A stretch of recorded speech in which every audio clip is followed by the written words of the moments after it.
Bismillahirrahmanirrahim. Assalamualaikum warahmatullahi wabarakatuh. Apa kabar teman-teman? Semoga semua dalam keadaan tetap sehat dan terus semangat belajar. Oke, kali ini kita mau diskusi atau membicarakan satu lagi apps yang dibuat oleh Idea Apps Consulting, namanya aplikasi pendapatan dan piutang, gitu ya. Nah, di aplikasi ini kita lihat ada 4 menu utama. Yang sekarang menu kita lihat ini adalah menu yang Idea Consulting, gitu ya. Nah, selain menu ini ada nanti menu dashboard, ada menu pendapatan dan menu piutang.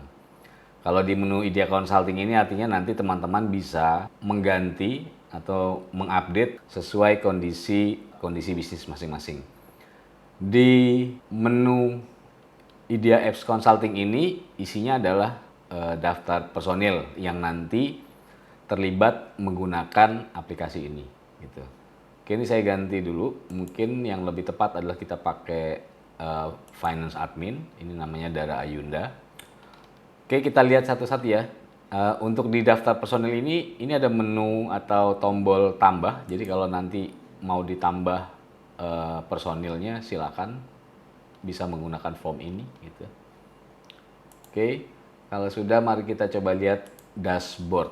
Nah, jadi dashboard ini adalah menu yang menyajikan ringkasan dari apa yang diadministrasikan oleh aplikasi pendapatan dan piutang. Jadi nanti teman-teman bisa langsung lihat ya. Kayak di sini ada beberapa ringkasan datanya. Pertama soal total klien. Ini di tahun 2022 ya, ada 3 perusahaan, kemudian total ordernya juga ada 3 kali, kemudian jumlah order, ini jumlah order yang udah masuk ya, dari 3 kali order ini ada 431 juta. Ini formatnya memang masih pakai format dalam dolar ini, titik, harusnya kita pakai koma ya kalau dengan rupiah gitu, tapi nggak apa-apa, kita anggap aja titik ini kita anggap sebagai koma. Kemudian ini ada juga ringkasan pendapatannya, kemudian PPN dan piutang. Piutang ini ya berarti penjumlahan dari pendapatan dan PPN. Di menu dashboard ini selain ringkasan angka-angka tadi di atas, di bawah ini juga ada grafik yang disajikan. Pertama ada total ordernya ya. Ini grafik kita susun dalam bentuk bulanan. Nah, grafiknya ini sendiri karena menggunakan grafik yang dibuat di spreadsheet, kita pakai Google Sheet. Proses updatingnya mungkin memang akan takes time ya, nggak langsung real time. Tapi nggak apa-apa, mungkin bisa juga kita lihat perkembangannya. Nah, di bawah ada grafik yang lain adalah pendapatan dan piutang tahun 2022. Semua dalam jutaan rupiah gitu. Di bawah ada lagi daftar klien. Nah, di sini ada 3 klien yang udah kita input ya. Info detailnya bisa kita lihat di sini. Jadi ada detail tentang perusahaannya sendiri, terus kemudian nanti ada data tentang kontak person dari perusahaan klien.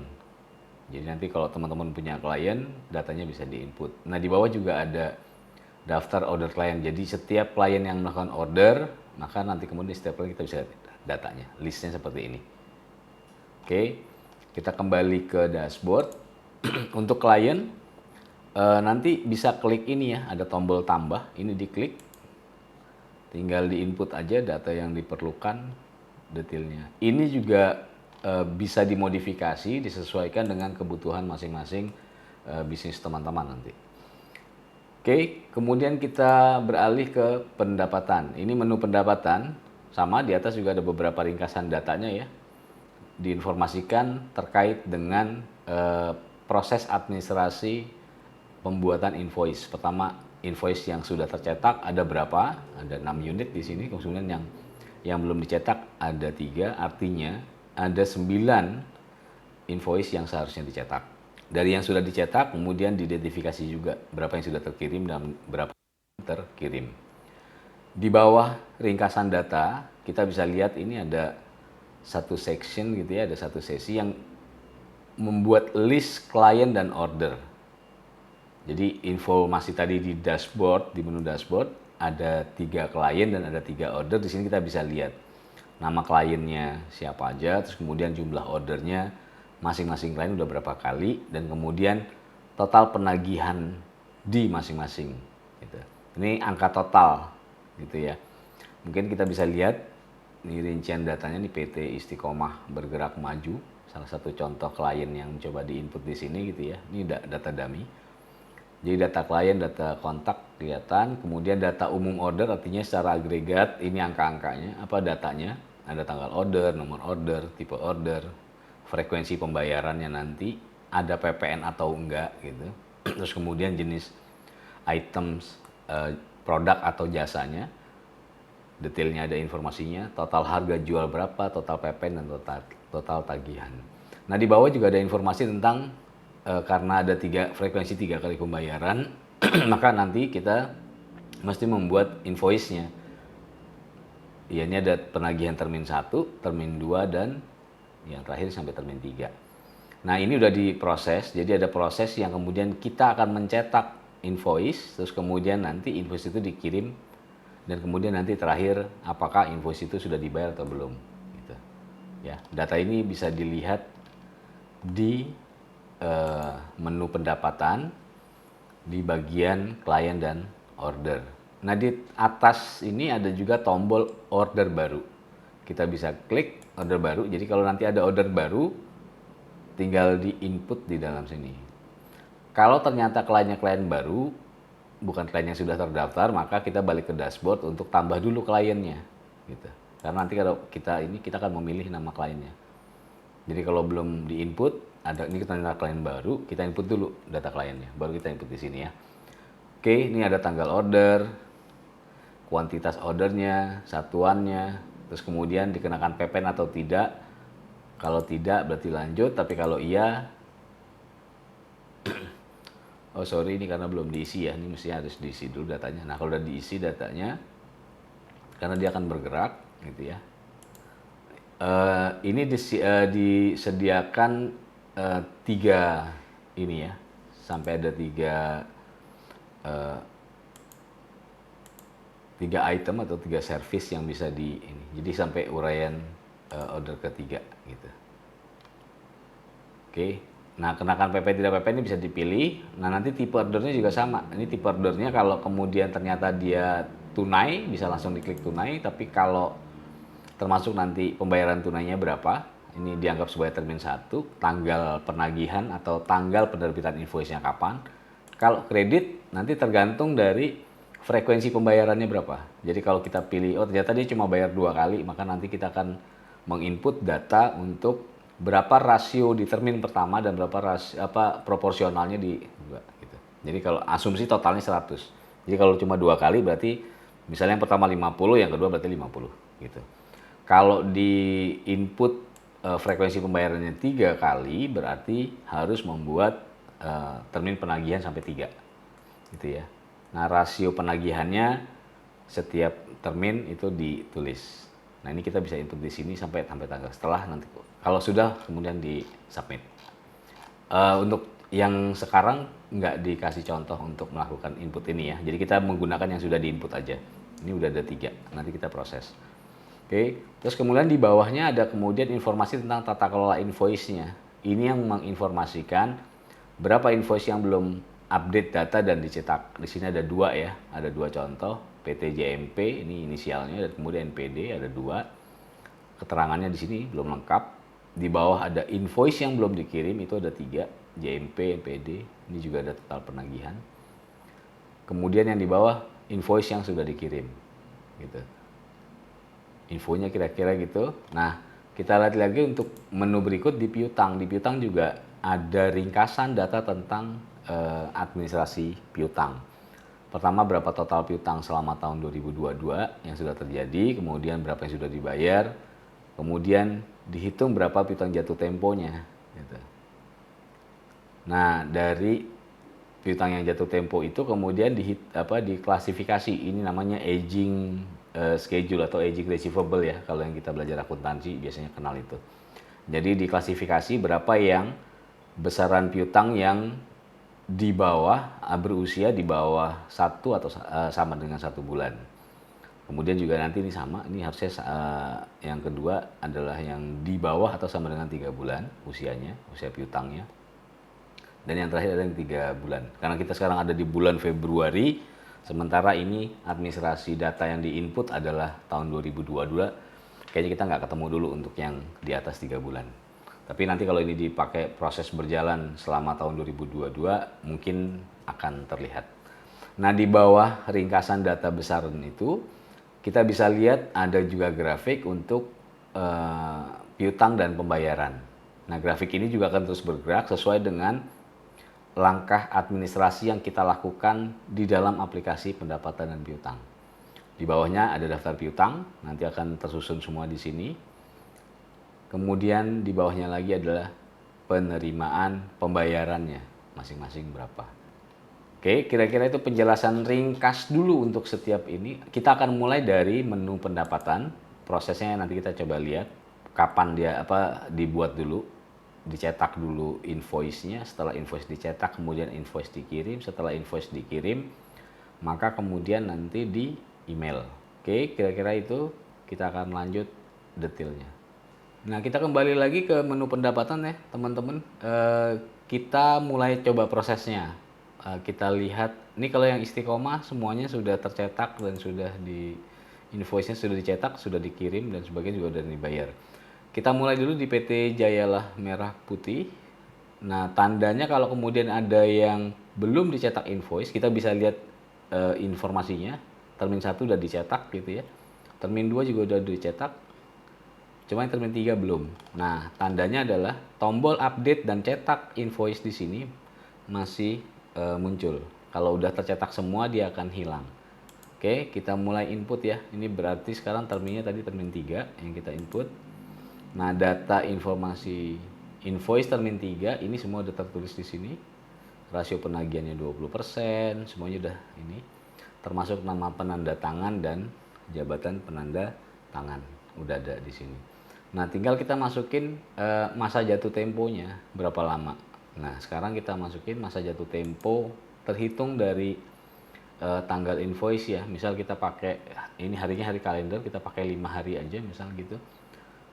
Di update data invoice ini termasuk pencetakan, kita juga menginput nomor seri faktur PPN-nya. Ini saya ambil terakhir itu, jadi harus diingat ya nomor seri terakhirnya berapa. Pastikan nomor seri PPN ada berapa, 16 digit. Terakhir nomor 6 berarti sekarang nomor 7. Tanggal faktur PPN udah terinput secara otomatis dalam aplikasi ini karena dia menyesuaikan dengan tanggal fakturnya. Jadi tanggal invoice-nya. Ini tanggal 4 Februari sudah tertulis gitu ya. Ini nama penanda tangan juga udah ada. Yaitu direktur jabatannya, terus konfirmasi cetak invoice. Oke, kalau kita udah yakin dengan data input yang di atas, kita klik iya dan ini ada tombol save, kita klik. Oke teman-teman, ya langsung proses berikutnya. Ini memang agak manual, jadi skripnya udah dibuat, tapi memang kita harus tetap mengklik tombol ini ya, tombol run. Jadi klik aja tombol run ini. Ini proses untuk melakukan pencetakan invoice gitu. Jadi kita tunggu sampai ini udah completed. Oke, kalau udah completed berarti kita akan coba lihat hasilnya. Kalau kita kembali ke menu pendapatan di sini ya. Tadi kita input nomor invoice-nya kan 007 ya gitu. Nah, ini udah ada muncul dia di sini invoice tapi kategorinya belum dikirim. Tapi mungkin kita nggak proses yang ini, kita coba proses dulu aja yang atas karena ini kan secara nomor invoice dia duluan nih, PT JMP. Nggak apa-apa, kita klik aja dulu yang pertama ya. Jadi yang termin pertama kita klik dulu. Nah, ini ada tombol kirim, kita klik kirim. Proses tadi yang kita jalanin dari apps-nya itu ya, dari script-nya run, maka kemudian kita bisa lihat ada ini. Ini ada template-nya yang kemudian datanya terinput ke dalam sini. Ini kita pakai invoice yang 004, 007 tadi sama juga gitu ya. Nah, di sini bisa kelihatan invoice-nya, data informasinya, klien, alamat, nomor order, tanggal order, kontak person gitu ya. Uraian items-nya apa aja, terus kemudian nominal yang ditagih berapa, ini ada muncul di sini. Termasuk beberapa informasi, penagihan termin 1, Nah ini besarannya persentasenya 30% dari jumlah keseluruhan sebesar 83 gitu ya. Termasuk informasi tentang faktur PPN-nya dengan nanti transfer banknya kemana. Oke, ini mestinya ada juga tanda tangan dari itunya. Kalau bisa udah elektronik, tanda tangan elektronik sehingga bisa ditaruh di sini. Kalau udah, kalau memang kita mau kirim invoice ini ke klien, maka kita klik ini email ya. Kita klik aja email invoice, maka akan muncul permintaan konfirmasi. Ini datanya, kita coba cek lagi. Email penerimanya ini pakai, namanya sih Mojang Gaspol, tapi emailnya kita pakai email ideaappsconsulting@gmail.com. Oke, kalau udah pede kita kirim gitu. Nah, tanggal kirimnya berarti samain aja dengan tanggal invoice-nya aja ya. Jadi tanggal invoice-nya tanggal 7. Jadi kita mundur, backdate dulu tanggal 7. Oke, ini terkirim. Kalau udah tanggal kirim di input, kita klik save. Email invoice ini sudah di email langsung ke klien. Gitu. Nah, klien tadi menggunakan email ideaappsconsulting.com gitu. Nanti kita cek. Setelah kita klik save, kita akan kembali ke menunya piutang gitu. Tapi untuk memastikan itu ya, tadi prosesnya di emailnya ke invoice itu di email ke tadi ya alamatnya ideaapps.consulting.com. Nah, kita lihat di mailboxnya Idea Apps Consulting ini kelihatan ya. Memang pengirimnya dari Idea Apps Consulting. Nah ini informasinya. Jadi ini email yang dikirim. Oke, ini datanya. Terus kemudian di bawah ada invoice yang dikirim ke kontak person klien. Gitu ya. Tadi kita pakai invoice yang nomor 004. Nah ini datanya udah terkirim ke klien. Oke, setelah kita ngecek tadi ya di mailbox, kita balik lagi ke sini ke menu piutang. Data di atas relatif udah langsung berubah. Kita bisa cek di bawahnya. Data di bawah ini berarti tadi daftar piutang yang udah dikirim ya. Tadi kita pakai invoice 004 ini, invoice Januari 24 jutaan. Deadline-nya ini. Nah, kita bisa lihat ini datanya, detailnya. Terus kemudian ada status pembayaran. Nah ini status pembayarannya belum dibayar. Gitu. Saldo piutangnya 24 juta, usia piutang 1 bulan. Keterlambatan pembayaran 1. Nah ini karena dihitung sampai dengan tanggal hari ini. Gitu. Oke, kalau kemudian sekarang kita klik aja bahwa udah diterima pembayaran, jadi tanggal penerimaan pembayaran ini disamakan dengan tanggal jatuh temponya. Gitu ya, ini 12 Januari, kita klik aja 12 Januari, kita cari tanggal 12 Januari. Nanti kalau teman-teman menggunakan template ini, sebaiknya memang tanggal ini diatur supaya tidak bisa backdated atau diklik sebelum hari ini. Jadi kita bilangnya on and after gitu ya. Ini karena untuk keperluan ini kita nggak apa-apa dibuka, tapi kalau dalam praktek semestinya dia berjalan ke depan. Dikunci supaya ke depan gitu ya. Nah jumlah pembayarannya disamakan 24090 oke. Nah pembayarannya apakah tunai atau via bank gitu. Nah ini ada pilihannya kas atau bank. Kita klik aja bank. Kita juga nanti bisa menambahkan ya kalau ternyata memang punya ada macam-macam bank, maka bank itu bisa kita susun atau bahkan dalam satu bank bisa ada lebih dari satu rekening juga. Kita tambahin nanti opsi pilihannya. Oke. Nah, kita upload bukti pembayaran. Setelah bukti pembayarannya terupload, kita save. Terima kasih telah mengupdate penerimaan pembayaran. Nah, di dalam status pembayaran ini kita bisa lihat nanti perubahannya data ini langsung bergerak ya. Jadi status bayarnya sudah lunas, pembayaran via bank. Jadi data inputan tadi udah langsung. Oke, jadi data ini udah terupdate.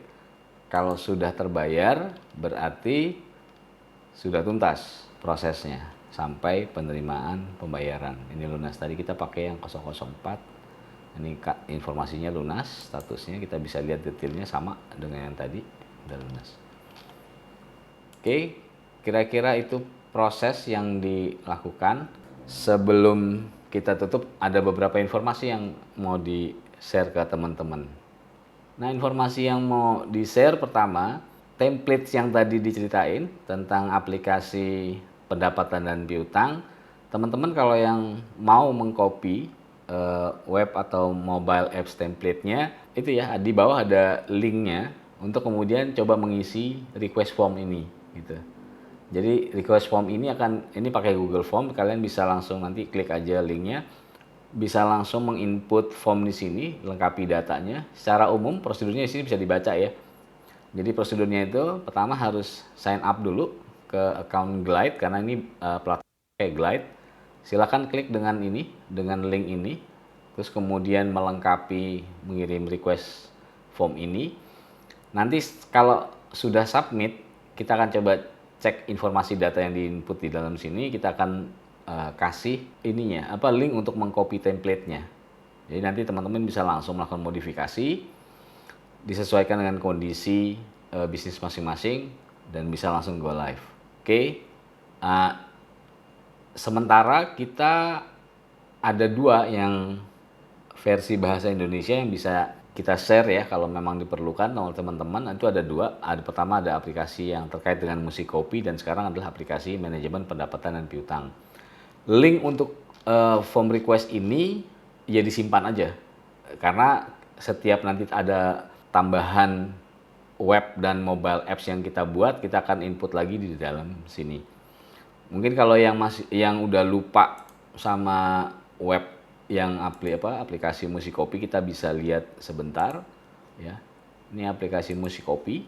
Link tutorialnya juga udah kita buat, silakan juga dilihat di channel ini. Kalau yang lain juga mungkin teman-teman bisa lihat ada satu lagi aplikasi yang juga kita buat sebagai kalkulator. Silakan input data untuk menghitung PPh pasal 21 masing-masing. Ini tapi konteksnya adalah konteks sebagai karyawan tetap. Untuk yang PPh untuk orang pribadi yang konteksnya bukan karyawan memang belum. Nanti kalau kita udah buat juga kalkulator atau mungkin web atau apps template-nya, silakan. Kita akan share lagi informasinya. Jadi pantau terus aja channel di sini. Gitu ya. Oke, terima kasih sudah menonton atau menyimak sampai selesai. Semoga yang diinformasikan jelas. Kalau teman-teman masih belum jelas, silakan juga tulis komentar di bawah. Kalau ada ide untuk membuat aplikasi apa yang diperlukan untuk, ya mungkin bisa untuk keperluan bisnis, bisa juga untuk keperluan akademik atau studi atau belajar sekolah gitu ya, atau di kampus atau apapun, silakan. Nanti kita coba lihat, mudah-mudahan kita bisa bikin lagi free web atau mobile apps yang template yang bisa dipakai oleh teman-teman. Sekian, terima kasih. Semoga bermanfaat dan tetap semangat belajar. Akhir kata, Assalamualaikum warahmatullahi wabarakatuh.